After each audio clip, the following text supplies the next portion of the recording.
Hello ladies and gentlemen, in my 2013 goals wrap-up video, I mentioned my movie goal, and I also mentioned doing a favorites video for my movies of 2013. And the people spoke, so here by popular demand, my top 10 movies that I watched for the first time in 2013. I hate to put a disclaimer out there, but as with all top 10 lists, these are my personal preference. They may not be cinematic masterpieces, but I enjoyed them and I found them entertaining. And with this list, I actually took the time to put these in order of my adoration and love for them. So coming in at number 10 is Iron Man 3. This movie actually came out in 2013 and starring the ever-charming Robert Downey Jr. as Tony Stark and Gwyneth Paltrow as Pepper Potts. I am contractually obligated to watch most, if not all, Marvel superhero movies when they come out in theaters with my husband. It was an unspoken part of our marital vows. I enjoyed this one the most of all the ones that I saw this year. And that's saying something because Thor 2 came out this year, and I love me some Loki action. Coming in at number 9, we have This Is the End, directed by Seth Rogen and Evan Goldberg.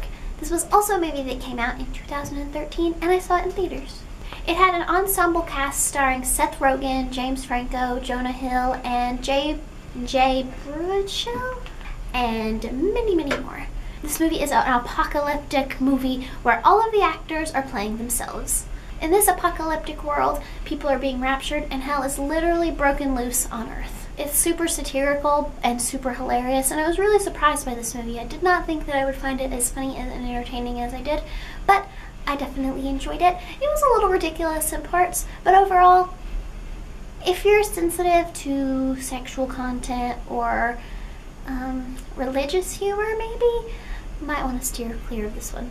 And number 8 goes to The Truman Show, directed by Peter Weir, starring Jim Carrey and Laura Linney. This was a movie that came out in 1998.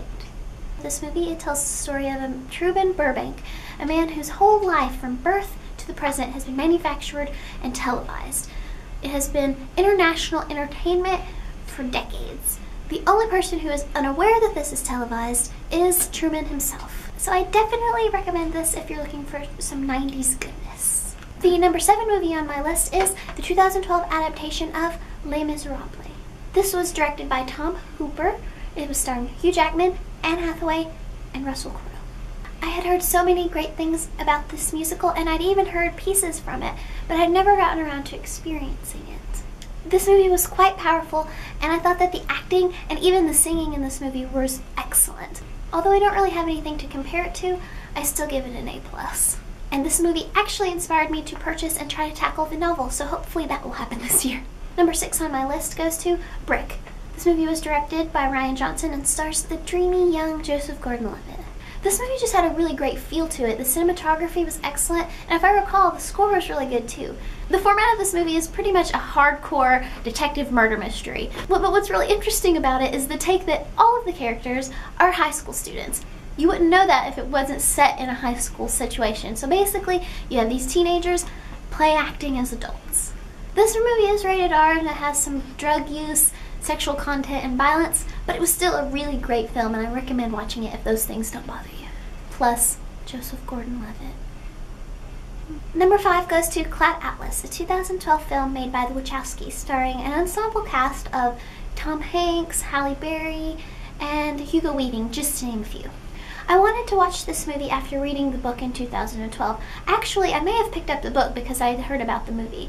Either way, it was definitely a good choice. It felt like Cloud Atlas by David Mitchell was a very challenging read. It was an excellent read, but it was really strenuous. I feel like the story really lent itself to the visual format, and it made it much less confusing and easier to digest. And the acting was excellent because this ensemble cast had to play a variety of characters set in different worlds and environments and different time periods.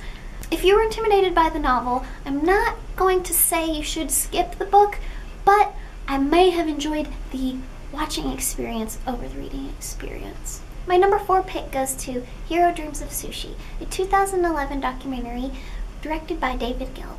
This documentary follows the life of Hiro Yoshino, an 85-year-old sushi chef and owner of a world-renowned sushi restaurant in Japan. This movie is entirely in Japanese, so there are English subtitles throughout the film. This movie really surprised me and drew me in from the very beginning. I really enjoy finding a good documentary, but I don't watch enough, so if you have any recommendations for documentaries, please leave them in the comments below. But this one is a must-watch if you haven't seen it. Now we are entering the top 3 movies of 2013. And number 3 goes to Paranorman, a 2012 3D stop-motion animation film. Made by the studio Laika, which also created the film Coraline. This movie totally consumed me. I was temporarily obsessed with everything stop motion. I watched every single one of the special features on this disc before reluctantly turning in the DVDs back to the library. It had a very sweet story and a strong message and was a perfect little piece of art. If you haven't seen Paranorman, I highly, highly, highly recommend it. Now on to the number 2 film is Saving Mr. Banks. This movie was directed by John Lee Hancock and is starring the awesome Emma Thompson and Tom Hanks. It is the story of Walt Disney's struggle to get the rights to make the Mary Poppins movie from the cantankerous author P.L. Travers. This story goes back and forth between the 1960s, whenever Walt Disney approaches P.L. Travers for the umpteenth time, and P.L. Travers' childhood and her relationship with her father.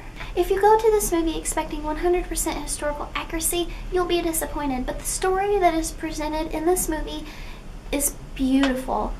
I 100% recommend seeing this movie. If you can't see it in theaters, definitely pick it up when it comes out on DVD. Also, as a complimentary material, I saw the documentary called The Boys, the Sherman Brothers story. This was a 2008 or 2009 documentary telling the story of the Sherman brothers, who were depicted in the movie by B.J. Novak and Jason Schwartzman. If you can get your hands on that one, I highly recommend it as well.